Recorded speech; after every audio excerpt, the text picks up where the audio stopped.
Entretanto, embora no fim da batalha as pessoas sentissem todo o terror do que haviam perpetrado, embora tivessem gostado de parar, uma força incompreensível, misteriosa, continuava ainda a dirigi-las, e os artilheiros suados, cobertos de pólvora e de sangue, com um sobrevivente em cada três, tropeçando e ofegando de cansaço, transportavam as cargas, carregavam as peças, apontavam, acendiam as mechas, e as balas, tão rápidas e cruéis como antes, voavam de ambos os lados e esmagavam corpos humanos. E continuava a cometer-se o terrível ato que não é comandado pela vontade humana, mas por vontade daquele que dirige as pessoas e os mundos. Quem visse a retaguarda desorganizada do exército russo diria que bastava aos franceses mais um pequeno esforço e o exército russo seria aniquilado. Mas quem visse a retaguarda dos franceses diria que bastava um pequeno esforço dos russos e seria o fim dos franceses. Porém, nem os franceses nem os russos faziam esse esforço e as chamas da batalha extinguiam-se lentamente. Os russos não faziam esse esforço porque não eram eles quem atacava. No início da batalha, limitaram-se a ficar parados no caminho de Moscovo, barrando. E assim continuavam no fim da batalha, a barrar o caminho.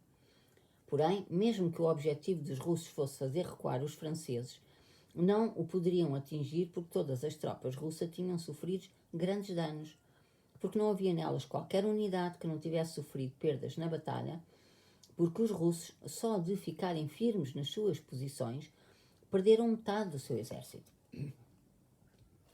Para os franceses, com uma memória de 15 anos de vitórias, com certeza da invencibilidade de Napoleão, com a consciência de se terem apoderado de uma parte do campo de batalha, que perderam apenas um quarto dos seus efetivos e que tinham ainda a guarda imperial de 20.000 homens, sãos e salvos, era fácil fazer esse esforço. Os franceses que atacavam o exército russo com o objetivo de o fazer recuar das suas posições, deviam fazer esse esforço, porque enquanto os russos, tal como no início da batalha estivessem a barrar o caminho para Moscovo, o objetivo dos franceses não teria sido alcançado e todos os esforços e perdas eram inúteis. Porém, os franceses não fizeram esse esforço. Alguns historiadores dizem que bastaria que Napoleão tivesse mandado para o ataque a sua velha guarda imperial para ter a batalha ganha.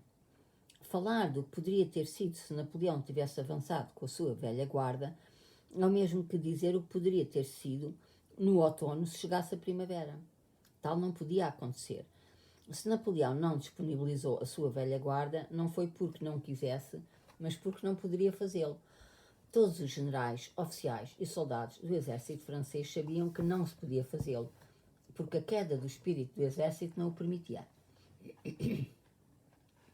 Napoleão não era o único a experimentar aquele sentimento próximo do pesadelo, em que o gesto terrível da mão acaba numa queda impotente. Mas também todos os generais e todos os soldados franceses, participando ou não nos combates, depois da experiência de todas as batalhas anteriores, em que, depois de esforços 10 vezes menores, o inimigo debandava em fuga, todos experimentavam idêntico sentimento de terror perante um inimigo que, tendo perdido metade do exército, continuava nas suas posições, tão firme e assustador como no início da batalha.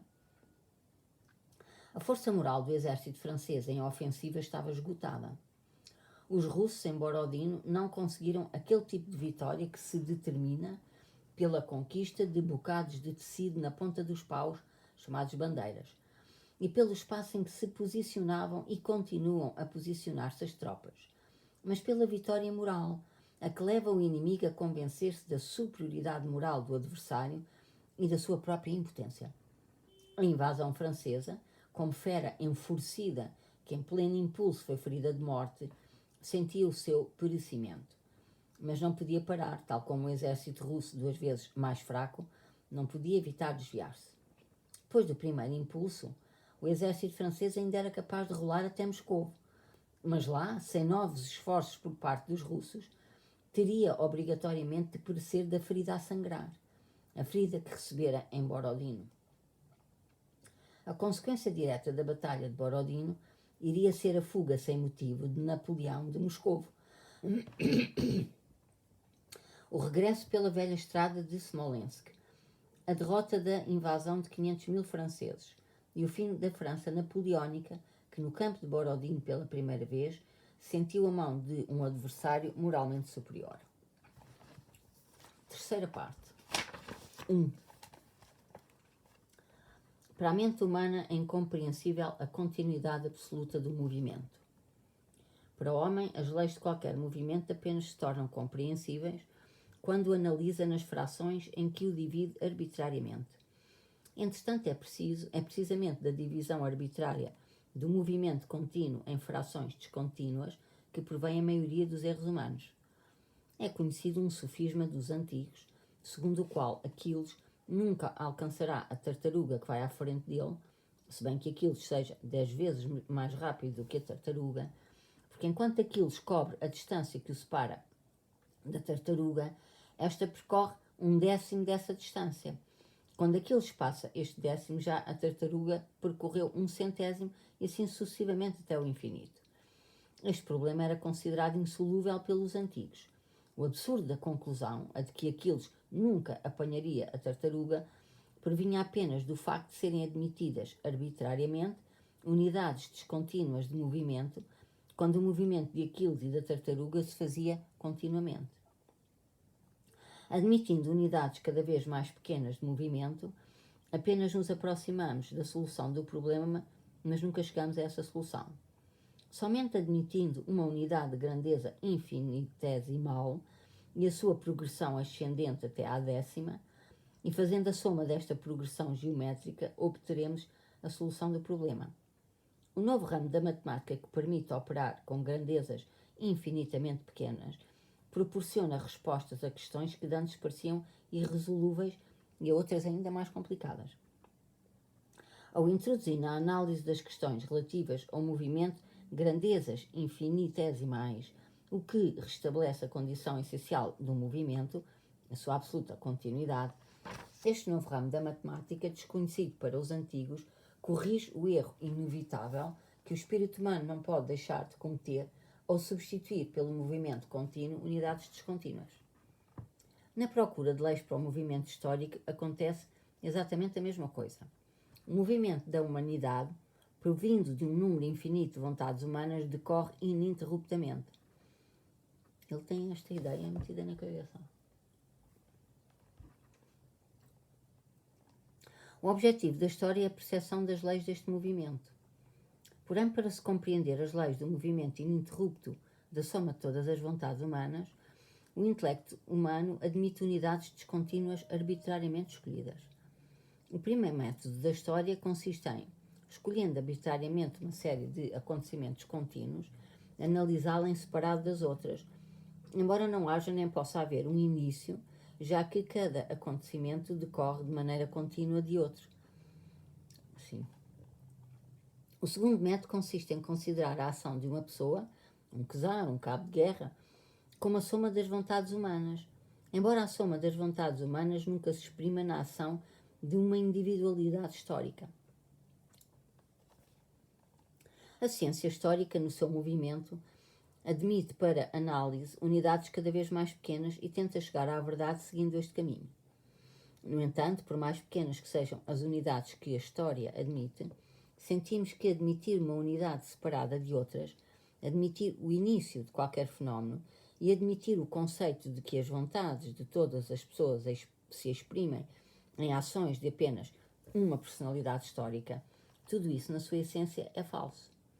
Qualquer conclusão da ciência histórica, sem qualquer esforço da parte da crítica, se desfaz em pó sem deixar nada, em consequência pura e simplesmente da crítica escolher como objeto da observação uma unidade descontínua, maior ou menor, escolha a que tem direito, uma vez que a unidade histórica é sempre escolhida arbitrariamente.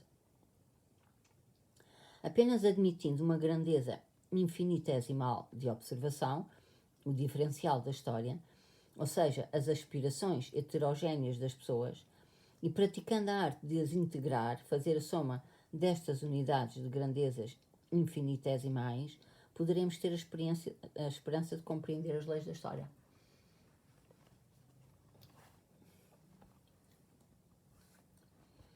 Os primeiros 15 anos do século XIX na Europa apresentam um movimento extraordinário de milhões de pessoas.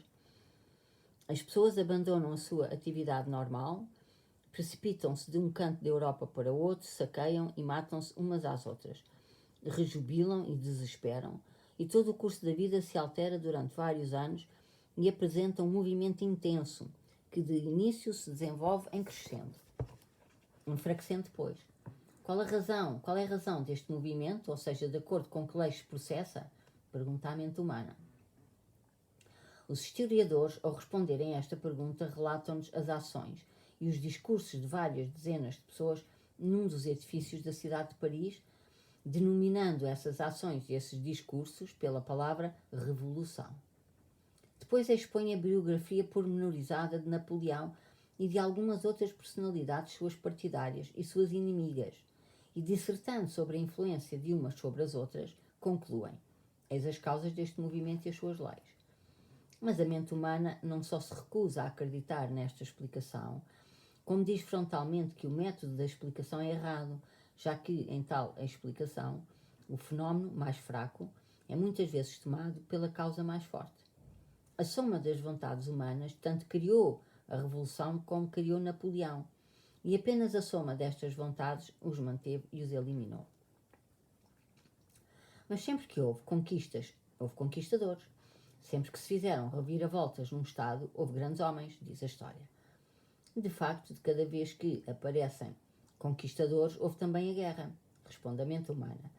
Mas isso não prova que os conquistadores fossem as causas das guerras e que seja possível encontrar as leis da guerra na ação pessoal de um indivíduo. De cada vez que, consultando o meu relógio, vejo que o ponteiro se aproxima das 10, ouço que na igreja vizinha o sino começa a tocar. Mas, só porque de cada vez que o ponteiro do relógio aponta para as 10 no momento em que o sino toca, eu não tenho o direito de concluir que a posição do ponteiro é a causa do movimento dos sinos. Isto é a teoria do David Hume.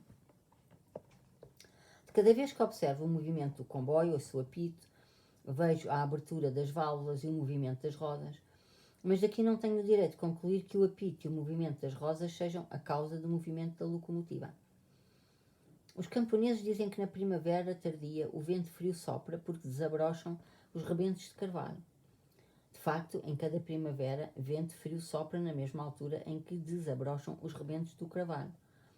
Ora, embora eu desconheça a causa por que sopra o vento frio, ao mesmo tempo que desabrocham os rebentos do carvalho, não posso concordar com os camponeses em que a causa do vento frio é o desabrochar dos rebentos do carvalho, pela simples razão de que a força do vento está fora da influência dos rebentos.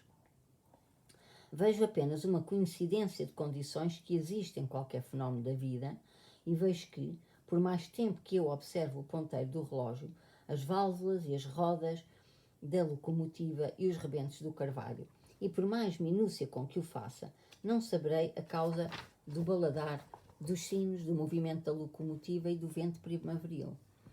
Para conhecer tal causa, tenho de mudar radicalmente o meu ponto de observação e estudar as leis do movimento do vapor, do sino e do vento. A história tem de fazer o mesmo, e já foram feitas tentativas neste sentido. Para estudar as leis da história, temos de mudar completamente o objeto da observação, deixar em paz os czares, os ministros, os generais, passando a estudar os elementos heterogéneos e infinitesimais que dirigem as massas.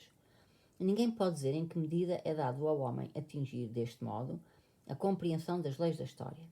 Mas é evidente que apenas por este caminho se chega à possibilidade de captar as leis históricas e que ainda não foi feita nesta direção, pelo intelecto humano, uma milionésima parte dos esforços que os historiadores fazem para descrever os feitos dos vários czares, cabos de guerra e ministros e para a exposição das suas considerações sobre tais feitos. 2. As forças de 12 nações da Europa irromperam na Rússia. O exército e o povo russos recuam, evitando a batalha até Smolensk e de Smolensk até Borodino. O exército francês, com um ímpeto cada vez mais vertiginoso, corre até Moscovo, objetivo da sua marcha. A força do seu ímpeto ao aproximar-se do objetivo cresce, à semelhança da velocidade do corpo cadente, à medida da sua aproximação da terra. Para trás ficam milhares de verstás do país faminto e hostil. Pela frente estão dezenas de verstados até o objetivo. Cada soldado do exército napoleónico o sente, e a invasão avança por si, graças apenas à força do ímpeto.